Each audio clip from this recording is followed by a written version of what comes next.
আপনারা জানেন যে পৃথিবী দ্রুত এগোচ্ছে, দেশও এগোচ্ছে, রাজ্য এগোচ্ছে। তো বিধানসভা তো এক জায়গায় থাকতে পারে না। বিধানসভায় যত রকম আধুনিক পদ্ধতি, ডিজিটাল সিস্টেমে, এটা বিভিন্ন কারণে ডিজিটাল সিস্টেম চালু করার আগেই উদ্যোগ নেওয়া হয়েছে ত্রিপুরা বিধানসভা বিধানসভা চালু করার জন্য। তো অ্যাকর্ডিংলি, এবং এটা মিনিস্ট্রি অফ পার্লামেন্টারি অ্যাফেয়ার্স একটা দপ্তর আছে কেন্দ্রে, তাদের আন্ডারে, তাদের সুপারভিশনে সারা দেশের বিধানসভাগুলি বিধানসভা করার জন্য বিভিন্ন রকম কর্মসূচি গ্রহণ করেছে। আমাদের রাজ্য এটা বাদ পড়েনি।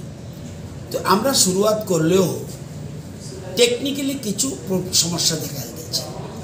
কারণ যে সংস্থাটা কাজ করেছিল তাদের সিস্টেম হলো যে এই যে সিস্টেমটা আছে ডিজিটাল সিস্টেমে আছে, যদি যখন রাজ্যপাল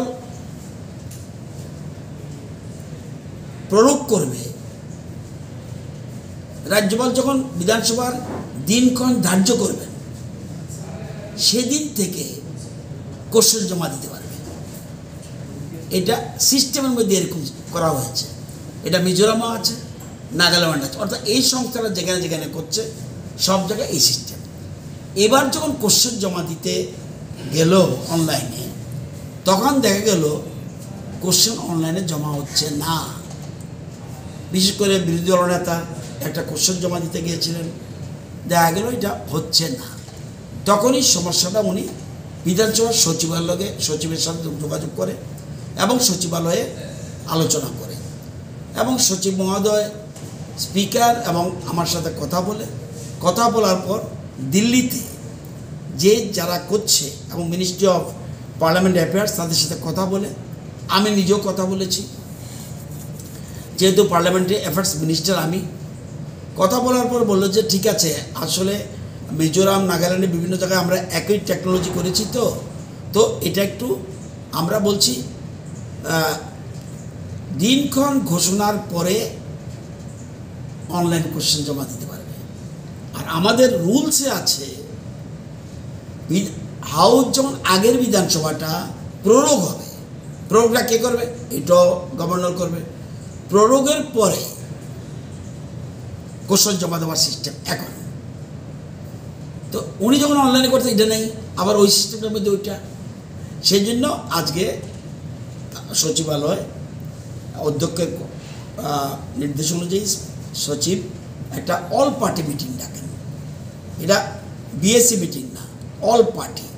আমাকে পরিষদীয় মন্ত্রী হিসেবে আসতে বলেন, কল্যাণীরা যেহেতু গভর্নমেন্ট চিফ, ওনাকে ডাকেন, এবং দলের থেকে প্রত্যেকে একজন করে।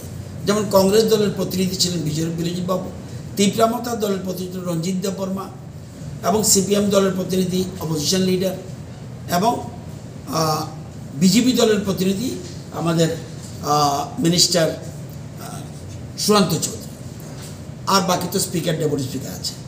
এই মিটিংয়ে সিদ্ধান্ত হয়েছে যে হার্ডলসটা আছে, ওই যে ডেট ফিক্সড হওয়ার পরে, অ্যাসেম্বলির দিনক্ষণ ঘোষণা হওয়ার পরে কোশ্চেন জমা, এই হার্ডলসটা তুলে দিতে হবে। আমরা অ্যাকর্ডিংলি আগেই সচিবালয় ব্যবস্থা নিয়েছে। তো 5-6 দিনের মধ্যে এই হার্ডলসটা উঠে যাবে। এখন থেকে সব কিছু অনলাইনে হবে। আর যেহেতু আমাদের রুল, আমাদের বিধানসভা তো যে কোনো ইচ্ছা, কারো ইচ্ছায় চলবে না। একটা রুলস, এই যে বইটা আছে, এই বই অনুযায়ী চলবে। এই বইয়ের মধ্যে অনলাইনের কথা নেই। তো সুতরাং এটাও অ্যামেন্ডমেন্ট করতে হবে। আজকে সর্বসম্মতি সিদ্ধান্ত হয়েছে আইনটা অ্যামেন্ডমেন্ট করবে, রুলসটাকে অ্যামেন্ডমেন্ট করবে। অ্যামেন্ডমেন্ট করার সাথে সাথে ওই সিস্টেম চালু হবে। অ্যাকর্ডিংলি এখন কোশ্চেনও জমা দিতে পারবে, রিটেন রিপ্লাই চলে যাবে এমএলএর কাছে। আর এখানে তো আমরা ওরাল কোশ্চেন করছি, আর রিটেন রিপ্লাইয়ের জন্য ব্যবস্থা আছে। এই সমস্ত কিছু এখন থেকে যা আছে সেটা আমরা এই অনলাইনে আজকে সর্বসম্মতিক্রমে সিদ্ধান্ত হলো এখন থেকে অনলাইন কোশ্চেন জমা দিতে পারে। তবে এই সেশনটার জন্য খুব সম্ভব জানুয়ারি, খুব সম্ভব, আমি তো ডেট বলতে পারি না, গভর্নর না বললে আমি ডেট বলতে পারবো না কবে বিধানসভা হবে। আমরা আশা করি জানুয়ারিতে হতে পারে। হলে এই সেশনটা যেন অনলাইন অফলাইন যিনি অনলাইন দেবেন উনিও অফলাইনও দিতে হবে, টেকনিক্যালি কোনো ত্রুটি আছে কি না, যাতে ধরা পড়লে আমরা অসুবিধার সম্মুখীন না হয় এই জন্য। আর পরবর্তী সেশন থেকে অনলাইনও থাকবে, অফলাইনও থাকবে, যার যার সুবিধা মতো, কারণ হঠাৎ করে টোটাল সিস্টেমটাকে চেঞ্জ করতে পারবে না, এই জন্য আমরা এটা ব্যবস্থা করছি। আজকে সর্বসম্মতিক্রমে এই সিদ্ধান্ত।